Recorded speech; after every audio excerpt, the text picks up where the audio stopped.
Hello students, welcome back to my YouTube channel. I am Nimit sir और आज हम करने वाले हैं चैप्टर नंबर 4, सप्लाई। सो देखते हैं आगे क्या है। Factor affecting supply. सप्लाई को बदलने के लिए कौन कौन इम्पोर्टेंट रोल प्ले करते हैं। सबसे पहले तो सप्लाई को चेंज करने के लिए सबसे बड़ा इम्पोर्टेंट रोल जो प्ले करता है वो है प्राइस, और उसके बाद है फैक्टर अदर देन प्राइस। तो सबसे पहले देखते हैं प्राइस ऑफ द प्रोडक्ट, क्योंकि सप्लाई मार्केट में जब भी चेंज होती है तो वो प्राइस के हिसाब से चेंज होती है। लिखा हुआ है यहाँ पे, देखिए, price is an important determinants. Determinants का मतलब होता है फैक्टर्स। सबसे इम्पॉर्टेंट फैक्टर है price. Producers sells for profit and thus he supply more when price of the product rise. देखिए, ये चैप्टर के अंदर हमें किसके पॉइंट ऑफ व्यू से देखना है? बेचने वाला इंसान, सप्लायर। अब ये जो सप्लायर होते हैं ना, वो क्या करते हैं, जब भी मार्केट में प्राइस राइज होता है तो उनको ज़्यादा प्रॉफिट मिलता है तो वो ज़्यादा सप्लाई करते हैं। क्योंकि अगर जब भी मार्केट में प्राइस बढ़ेगा तो सप्लायर का प्रॉफिट बढ़ेगा। यहाँ पे हमें कस्टमर के हिसाब से नहीं देखना है, हमें देखना है सप्लायर के हिसाब से। When ever price increase supply also increase, so there is a positive relation.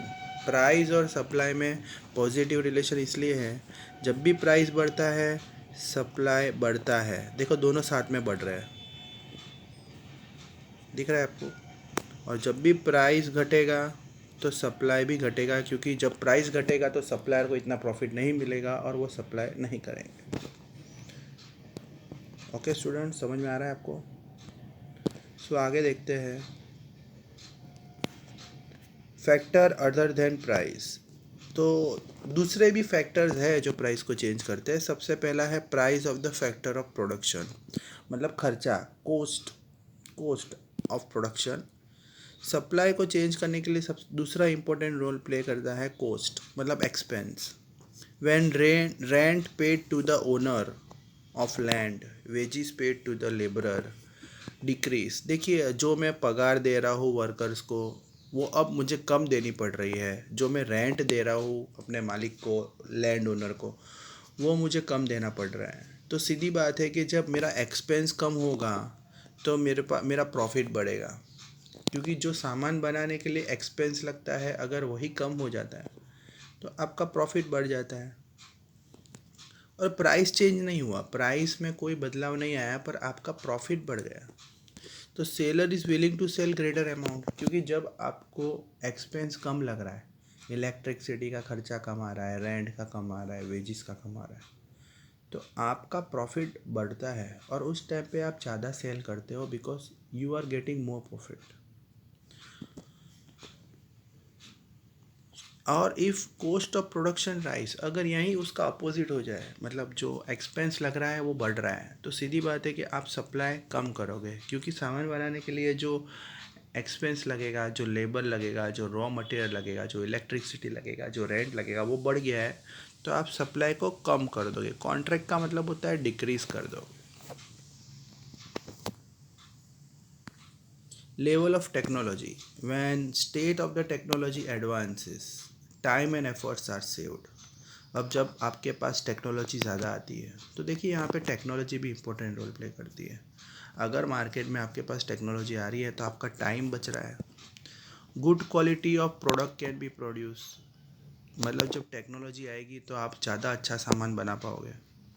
If market price does not fall and profit increase and seller are willing to sell more, supply expands.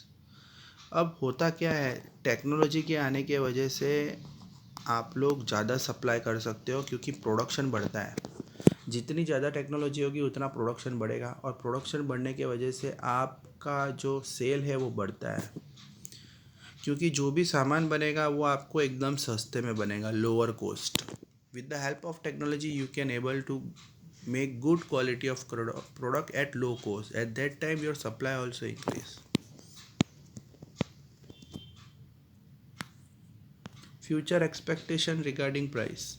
Future expectation about price affect the current supply. If sellers speculate price of the product to rise future, they will contract the supply in present.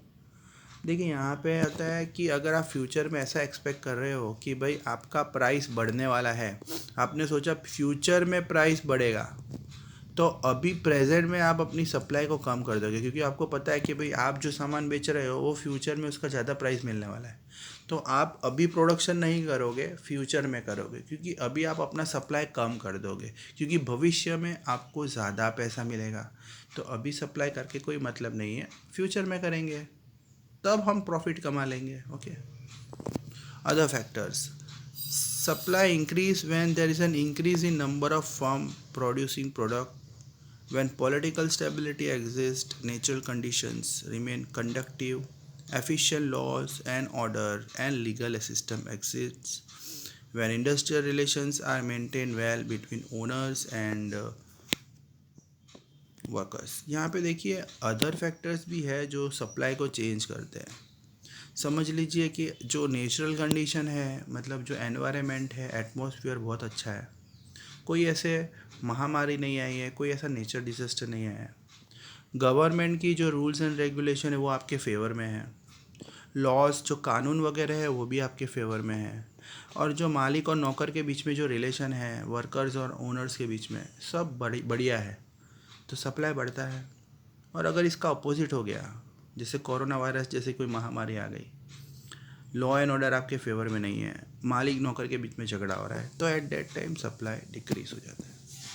Okay students, I hope आपको ये समझ में आया होगा। ये बहुत बड़ा topic है, 5 मार्क का आंसर है, आपको ये अच्छे से लर्न करके लिखना है। अगर कोई डाउट हो तो मुझे बताइएगा, और अच्छा लगा हो तो लाइक और सब्सक्राइब जरूर कीजिएगा। Thank you.